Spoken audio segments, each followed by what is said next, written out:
Hello class 4 बच्चों, आप लोगों को आपके सेकंड टर्मिनल एग्जाम से रिलेटेड मैसेज मिल गया होगा। अब आपके जो सेकंड टर्म एग्जामिनेशन है वो 14 दिसंबर यानी कि मंडे से स्टार्ट होने वाले हैं और मैं आशा करती हूँ कि आप लोग बहुत जोश के साथ अपने एग्जाम्स की तैयारियों में जुट गए होंगे। ठीक है बच्चों, तो बच्चों मुझे आपको एग्जाम से रिलेटेड कुछ इंस्ट्रक्शंस समझाने हैं और वो ये है कि उसके लिए आपको अपनी करंट डायरी में आपका नाम, आपका जो पासवर्ड है उसको अपडेट करना होगा। ठीक है बच्चों, और जो एग्जाम का प्रोसीजर है सेकेंड टर्मिनल का, वो जो आपके फर्स्ट टर्मिनल में था सेम वैसा ही रहेगा।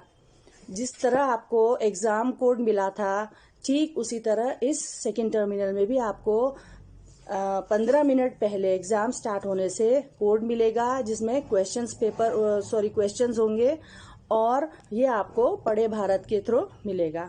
जो आपके एग्जाम की ड्यूरेशन है, जो एग्जाम का टाइम है, वह केवल 30 मिनट है, यानी कि आधा घंटा आपको पेपर करने के लिए मिलेगा जिसमें आपको बहुवैकल्पिक या ऑब्जेक्टिव टाइप्स के क्वेश्चंस सॉल्व करने होंगे। और ये जो पेपर है ये 40 मार्क्स का होगा जिसमें 20 क्वेश्चंस होंगे और हर क्वेश्चन के लिए 2 नंबर निर्धारित किए गए हैं। और इसके अलावा बच्चों को जो इंटरनल असेसमेंट के मार्क्स है वो 25 मार्क्स आपके जो 15th असाइनमेंट से लेके 25th असाइनमेंट तक का जो भी होमवर्क गया है उसके बेसिस पे मिलेगा। जिन बच्चों ने 15 से लेके 25 तक प्रॉपरली असाइनमेंट भेजा है उनको प्रॉपर मार्क्स मिलेंगे और जिन्होंने नहीं भेजा है तो उनको उसी हिसाब से, जितना उन्होंने असाइनमेंट भेजा है उसी हिसाब से उनको नंबर मिलेंगे। तो अब आप लोग अपनी एग्जाम्स की तैयारियों में बहुत अच्छे से जुट जाइए। ठीक है बच्चों, अब आप लोग बहुत ध्यान से अपने सेकेंड टर्म से जो रिलेटेड आपका सिलेबस है उसको सुनिए। ठीक है बच्चों, मतलब जो आपका 15 से लेके 25 तक का असाइनमेंट जाएगा उसमें जितने भी पार्ट या चैप्टर्स हमने कवर किए हैं उन्हीं में से आपके सेकेंड टर्मिनल के पेपर को बनाया गया है। अब मैं आपको क्रमानुसार पार्ट का नाम बता रही हूँ। आप लोग इन्हीं पार्ट को बहुत अच्छे से अपने एग्जाम्स के लिए तैयार कीजिए। तो क्लास 4 सबसे पहले आपके हिंदी साहित्य की पुस्तक का पाठ 4 अश्वमेघ का घोड़ा, उसके बाद है पाठ 6 पेड़ पौधे हमारे दोस्त, उसके बाद पाठ 9 स्वास्थ्य ही धन है, उसके बाद पाठ 10 जो एक कविता है सुमन एक उपवन के, पाठ 12 अहिंसा की विजय, पाठ 13 अंतरिक्ष यात्री राकेश शर्मा और अंत में पाठ 15 चिड़िया की आंख। तो अभी तक आपका 24 असाइनमेंट जा चुके हैं। अब पाठ 15 चिड़िया की आंख, इसका 25वां असाइनमेंट आपको मिलेगा। ठीक है बच्चों, तो आप, और एक और पार्ट है इसमें जो कि आपके हिंदी व्याकरण से संबंधित है, जो है भाषा और व्याकरण पार्ट 1, जो आपकी हिंदी व्याकरण की पुस्तक है उसका पार्ट 1 भाषा और व्याकरण भी इसमें इंक्लूड है। तो टोटल आपके 7 पार्ट तो हो गए आपके हिंदी साहित्य की पुस्तक से और एक पार्ट आपकी हिंदी व्याकरण की पुस्तक से हमने एक पार्ट लिया है भाषा और व्याकरण। तो बच्चों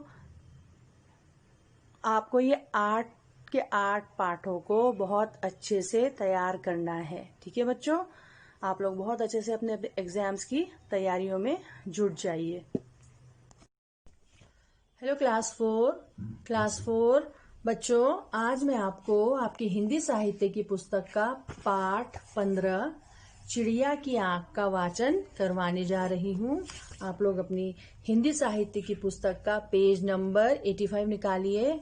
बच्चों इस पाठ में हम पांडवों, जो 5 पांडव थे जब वे द्रोणाचार्य के आश्रम में शिक्षा दीक्षा ले रहे थे उसके बारे में हम पढ़ेंगे। ठीक है बच्चों, और इस पाठ के द्वारा लेखक ने हमें यह समझाने की कोशिश की है कि हम अपने लक्ष्य को तभी प्राप्त कर सकते हैं जब हम अपना पूरा ध्यान केवल अपने लक्ष्य पर केंद्रित करेंगे या अपने लक्ष्य को प्राप्त करने की दिशा में प्रयास करेंगे। ठीक है बच्चों, आसपास की हलचलें या आसपास जो हमारे कुछ भी हो रहा हो वह हमारा ध्यान हमारे लक्ष्य से भंग कर सकती हैं, लेकिन हमें अडिग रह करके अपने लक्ष्य की ओर निरंतर चलते जाना है, लक्ष्य प्राप्ति की ओर प्रयास करते जाना है। ठीक है, अब आप लोग पेज नंबर 85 निकालिए। अब मैं पाठ का वाचन शुरू करवाने जा रही हूँ। बच्चों, ये एक एकांकी की तरह है। ये जो चिड़िया की आंख आपका जो पाठ है यह, तो इसमें स्थान कैसा है? घने जंगल में गुरु द्रोणाचार्य का आश्रम, और समय सूर्योदय काल यानी कि प्रातः काल। जब सूर्य उदय होता है तो वो प्रातः काल होता है। और इसमें कौन कौन से पात्र हैं या चरित्र हैं? इसमें गुरु द्रोणाचार्य हैं, इसमें युधिष्ठिर है, इसमें भीम, इसमें अर्जुन और इसमें दुर्योधन है। ठीक है बच्चों, तो अब पाठ को समझने की कोशिश कीजिए। द्रोणाचार्य ने सभी शिष्यों की परीक्षा लेने के लिए अपने पास बुलवाया। द्रोणाचार्य के सभी शिष्य अपने अपने धनुष बाण लिए एक ओर बैठे हैं। चेहरे पर परीक्षा का भय नजर आ रहा है। दूसरी ओर एक विशालकाय वृक्ष है। उस वृक्ष की एक शाखा पर एक चिड़िया बैठी है। गुरु द्रोणाचार्य प्रवेश करते हैं। तो बच्चों, द्रोणाचार्य जो गुरु थे कौरव पांडव के, उन्होंने अपने सभी शिष्यों, जिनमें युधिष्ठिर, दुर्योधन, भीम, अर्जुन आदि थे, उनको परीक्षा लेने के लिए अपने पास बुलवाया। और द्रोणाचार्य के जो ये सभी शिष्य थे वे अपने अपने धनुष बाण को लेकर के वहां आते हैं और एक और बैठ जाते हैं, और उनके चेहरे पर परीक्षा का भय नजर आ रहा था। तो दूसरी ओर एक विशालकाय वृक्ष, विशालकाय मतलब बहुत बड़ा पेड़ था, और उस पेड़ की एक शाखा, शाखा का अर्थ होता है टहनी या डाल, उस पर एक चिड़िया बैठी थी। तब गुरु द्रोणाचार्य प्रवेश करते हैं। आगे देखिए, सभी शिष्य खड़े होकर प्रणाम गुरुदेव। द्रोणाचार्य आशीर्वाद देते हुए हाथ ऊपर उठाकर आयुष्मान भव, जीते रहो। हे राजकुमारों, आज तुम्हारी परीक्षा है। मुझे विश्वास है तुम सब पूरी तैयारी के साथ आए होंगे। सभी शिष्य एक स्वर में, जी हाँ गुरुदेव, आप आदेश दें कि हमें क्या करना है। हम सब परीक्षा देने के लिए तैयार हैं। तो बच्चों, गुरु द्रोणाचार्य ने वहां पर प्रवेश किया जहां पर उनके शिष्य परीक्षा की इंतजार में परीक्षा के देने के लिए बैठे हुए थे। तब गुरु द्रोणाचार्य जैसे ही वहां पर प्रवेश करते हैं तो सभी शिष्य उनका अभिवादन करते हैं, उनको प्रणाम गुरुदेव कह करके उनका अभिवादन करते हैं। तब गुरु द्रोणाचार्य आशीर्वाद देने की मुद्रा में हाथ ऊपर उठाकर उनको बोलते हैं, आयुष्मान भव, जीते रहो। बच्चों, वो आज तुम्हारी परीक्षा है। और गुरु द्रोणाचार्य उन सब शिष्यों को कहते हैं कि मुझे पूरा विश्वास है कि तुम लोग अपनी पूरी तैयारी के साथ आए होंगे। तब उनके सभी शिष्य एक स्वर में कहते हैं, जी गुरुदेव, आप आदेश दीजिए हमें क्या करना है। हम सब परीक्षा देने के लिए पूरी तरह से तैयार हैं। आगे देखिए, द्रोणाचार्य वृक्ष की ओर इशारा करते हुए, उस वृक्ष की ओर ध्यान से देखो। वृक्ष पर एक चिड़िया बैठी है। वृक्ष का अर्थ होता है पेड़। वह चिड़िया मिट्टी से बनाई गई है। तुम्हें उसकी आंख पर निशाना साधना है। जब मैं कहूं तभी तुम लोग तीर छोड़ना, समझ गए? यही तुम सबका लक्ष्य है। तब द्रोणाचार्य एक वृक्ष की ओर इशारा करते हैं और कहते हैं कि देखो, उस वृक्ष को ध्यान से देखो, उस वृक्ष पर एक चिड़िया बैठी है और वह चिड़िया मिट्टी से बनाई गई है और तुम्हें उस चिड़िया की आंख पर निशाना लगाना है, निशाना साधना है। जब मैं कहूं तभी तुम लोग तीर छोड़ोगे, समझ गए? और तुम लोगों का आज की जो परीक्षा है वह यही है, और चिड़िया की जो आंख है वह तुम्हारा लक्ष्य है। तो सभी शिष्य कहते हैं जी हाँ गुरुदेव, समझ गए। तब द्रोणाचार्य शिष्यों से कहते हैं, अब तुम सबकी परीक्षा शुरू होती है। मैं एक एक करके तुम सभी को इस परीक्षा के लिए बुलवाऊंगा।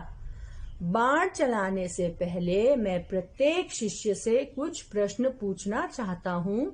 सही उत्तर देने वाले को ही लक्ष्य भेदने की आज्ञा दूंगा। तो सभी शिष्य कहते हैं जी गुरुदेव। ठीक है बच्चों। तब गुरुदेव, जो उनके गुरु थे द्रोणाचार्य, वो अपने शिष्यों को कहते हैं कि बच्चों, अब सबकी परीक्षा शुरू होगी और मैं तुम सबको एक एक करके इस परीक्षा के लिए बुलवाऊंगा। लेकिन बाण चलाने से पहले मैं प्रत्येक यानी एक एक शिष्य से कुछ प्रश्न पूछूंगा और जो मुझे सही उत्तर देगा केवल मैं उसी को ही लक्ष्य भेदन की आज्ञा दूंगा। तब सभी शिष्य कहते हैं जी गुरुदेव। तब द्रोणाचार्य सबसे पहले किसको बुलाते हैं? राजकुमार युधिष्ठिर, पहले तुम आओ। युधिष्ठिर गुरुदेव के पास जाता है और धनुष बाण संभालकर निशाना साधने का अभिनय करते हुए जी गुरुदेव। तब युधिष्ठिर द्रोणाचार्य के बुलाने पर युधिष्ठिर धनुष बाण को संभालकर, जैसे निशाना साधने की मुद्रा होती है ना, जब तीर कमान से छोड़ना होता है, वो जो मुद्रा होती है वैसी मुद्रा बनाते हुए वह गुरुदेव के पास जाते हैं।